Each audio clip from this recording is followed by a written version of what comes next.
Hello, welcome to Revenant Reads. I'm Vin, and this is another edition of Fresh Red Kills.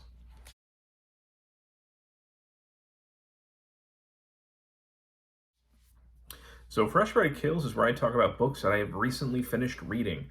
And it's been a few weeks since I've made a video. Just been really busy, and that has not been conducive to video making.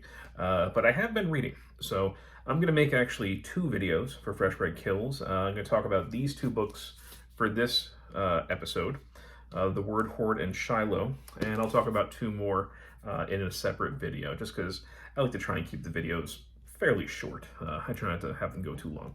So first we're going to talk about The Wordhord by Hannah Videen, and then the historical fiction novel Shiloh by Shelby Foote. So I read this one early on in the month of July, actually, and this was for Historathon. Now technically, Historathon is a year-long event where we are reading, discussing, celebrating nonfiction history. And we have split the year up into 4 quarters, and quarter 3 is what we are in right now, and that is from the years 1500 to 1800. That began in July. This is technically from the previous quarter, which looked at basically the Middle Ages, at least from a Western perspective.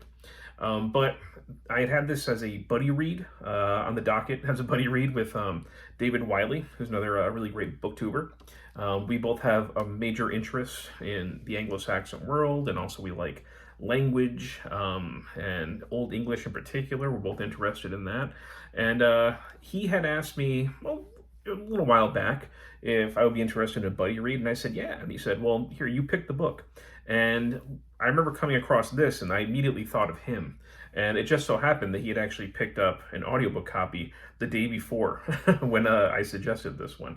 But he also, I know he's gotten a physical copy of this, and I'm glad that he did, because this is a beautiful presentation, I have to say. This is from Princeton University Press, and they do a really good job, not just with the cover design, but I just think it's really beautifully presented. I love the font. I love how it's organized.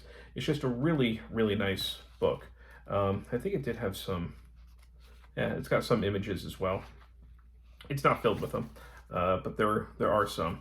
So we buddy read this a little over a week's time, and checked in, talked about some of the things that we were finding interesting. And so this was basically a quarter 2 read that I did in the very beginning of quarter 3 of Historathon, but I'm really glad that I read it. And I know David Wiley also really enjoyed this.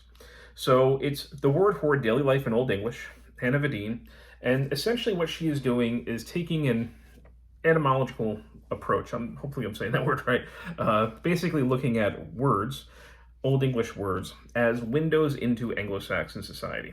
So she kind of pieces out the word, what it means, and what that word, the fact that it was a word that was used, and also where we can find this word, what it can tell us about Anglo-Saxon world, the kind of how their perspective was, how they experienced life, and their views. So basically using language as a lens to see the world in an Anglo-Saxon way. And I think it does a great job with that. She organizes the different chapters. Just look at some of the topics here. Eating and drinking, passing the time, playing and more drinking, making friends and enemies, caring for the body and mind, wildlife, travel, the search for meaning, beyond human. That's where she looks at like monsters and otherworldly creatures, hoarding words. So it's organized thematically, but I had a great time with this. Just going through the different words, and some of the ones I was writing them down as I was going that I really liked. Maybe some words I want to adopt a little bit in my daily life, like rotwheel, which is a time for drinking and celebration. I can definitely get behind that. Excuse me. Kennings are one of my favorite things. When they combine words together to almost create like a new word. And they have some great ones in here. There's a Ielu shop, which is an ale poet. That's what it translates to. It's basically someone who recites poetry in the presence of people drinking. Another great thing I can get behind. I can't pronounce all of these necessarily in Old English, but it's something like Leotorsmith, but laughter smith. It basically means a minstrel. But I think that would be a great word for a comedian, a laughter smith. We got, wait, no, I'm sorry, I already said that one. One of the things I thought was cool is Lerial, I'm probably not saying that one at all, but that's a lore servant, and that's what they called a teacher. Basically, somebody who was a slave to knowledge and learning, which is such a cool concept, getting into their heads and how they would have seen the world and how they put things. I just really love the Old English way of things. A great word for a body was bone locker. That's a great kenning. And throughout this also, I also love the epic poem of Beowulf, and she has great insights into that, to reading that. Essentially, what Beowulf is actually saying, what the manuscript says, and then how different people have translated different sections in different ways. Each time, maybe at the cost of actually understanding what the poem is saying. So if you're somebody who loves Beowulf as well, this also offers some really great insight into that world, into the creation, or maybe what the original author meant when they were writing Beowulf. She goes into great discussions like what elves meant in the Anglo-Saxon world, the etymology of the different words and how they've gone from the Anglo-Saxon world to us and how they've changed over time. That stuff is just terrific. She talks a little bit about things like mugwort, different plants that they would use. I thought that was very prescient for me because I've got mugwort growing like crazy on my property. It's basically a weed, but it was used in Europe for various medicinal reasons. She talks about how the Anglo-Saxon would use mugwort to get rid of the devil's sickness and protect against evil medicine. So I really love this. Definitely one of my favorite reads so far this year. Definitely one that I will go back to and just kind of flip through and keep going back and picking up those words and start incorporating maybe some of them into my daily life. So that sounds interesting to you. I would definitely recommend the Wordhord. I know that she does have one coming out, another one that's going to be coming out, I think called Deerhord. Deer, she talks about in this, didn't just mean the kind of hoofed creature that we are used to calling a deer. Deer meant basically any animal. So I'm guessing it's going to be a bestiary, and looking at how the Anglo-Saxons related to animal and wildlife in more detail. So I'm guessing that's what it's going to be, but I'll definitely pick that up when it comes out. So I really like this, Wordhord. After that, I read this, Shelby Foote's Shiloh, a novel. So this was published in the 1950s. Let me see, 1952. So, Shelby Foote, of course, is known for his narrative history of the Civil War. He is known for being a very talented raconteur. He was featured very heavily in Ken Burns's documentary about the Civil War that came out over 30 years ago now. And, he definitely has a writerly gift, I would say. And this is all about, of course, Shiloh. Now, I read this as part of Booktube at War. In July, it was the first time this Booktube event was running, and it was essentially looking at books dealing with war, both fictional and nonfiction. I read a nonfiction book about war that I'll talk about in the next installment of Fresh Red Kills, but this was my fiction pick, and it's a fairly quick read. It's not very long at all. I don't read a lot of historical fiction battles or anything like that, so this is, something that's a little bit more new to me. And he essentially looks at the battle through various fictional characters.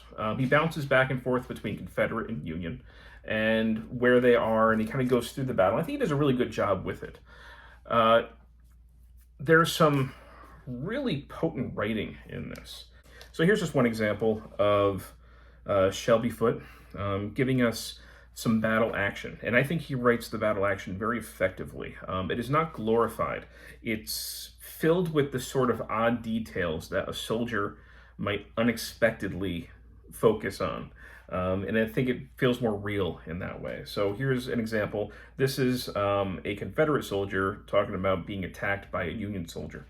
He says, "I saw his face from below, but he had bent down and his eyes were drawn in a straight line like a black bar over his eyes. He was full grown with a wide brown mustache. I could see the individual hairs on each side of the shaved line down the middle. I'd have had to say sir to him back home. Then something hit my arm ajar. I stumbled against it, lifting my rifle and falling sideways. I'm killed, I thought. He turned with me and we were falling. First a slow fall, the way it was in dreams. Then sudden. The ground came up and hit me. We were 2 feet apart looking at each other. He seemed even bigger now up close, and there was something wrong with the way he looked. Then I saw why. My bayonet had gone under his jaw, the handguard tight against the bottom of his chin, and the point must have stuck in the head bone because he appeared to be trying to open his mouth but couldn't. It was like he had a mouthful of something bitter and couldn't spit. His eyes were screwed up, staring at me and blinking a bit from the strain. All I could do was look at him. I couldn't look away, no matter how I tried. A man will look at something that is making him sick, but he can't stop looking until he begins to vomit. Something holds him. That was the way it was with me. Then, while I was watching him, this fellow reached up and touched the handle of the bayonet under his chin. He touched it easy, using the tips of his fingers, tender-like. I could see he wanted to grab and pull it out, but was worried how much it would hurt, and he didn't dare. So, those kind of scenes in here, I think, really helped to put me right in the perspective of the battle. I know, Foote certainly did tons of research and probably takes some of this stuff from real things that he read of battle accounts. I mean, I certainly wouldn't doubt that. Yeah, so here's another example of, this is much later on in the book, you can see. This is from another perspective. I think this was from Union soldiers, I believe, talking about the aftermath of the battle. They dug a trench about 100 feet long, so deep that when they were finished, all we could see was flying dirt and the bright tips of their shovels. Fast as the collecting wagons brought the rebel bodies, all with their pockets turned inside out. They laid them face up, head to foot, the length of the trench, each corpse resting its head between the feet of the corpse behind. It wasn't nearly as neat as it sounds, though. Most of them had stiffened in awkward positions. I had noticed that many of them out on the field lay on their backs with knees drawn up like women in labor. The diggers had to stop the worst ones in. So he's giving you these really visceral, ugly depictions of battle. And that I think is a major strength here. There are some, I think, drawbacks to this being written in the 50s. This was still a point in which the lost cause narrative had a major hold still on the way that Civil War was remembered and spoken of. And I do think that we see that in this. You can come away from this book understanding kind of how the battle happened, but you really won't understand why it happened. We get some kind of ridiculous platitudes in here. Slavery is almost not mentioned at all. There's, I think, a very brief mention of it. And at one point where we talk about a servant handing something to General Sherman, which of course we would know that would be a slave, but the word slave is being avoided here. So it is not emphasized at all that slavery was the main issue that was going on here. So instead we get things like, fighting for constitutional liberty on the part of the Southerners. It's stuff that in the academic world, of course, has been, disproven. And we certainly think of things a lot differently now. So that's kind of a weak point here.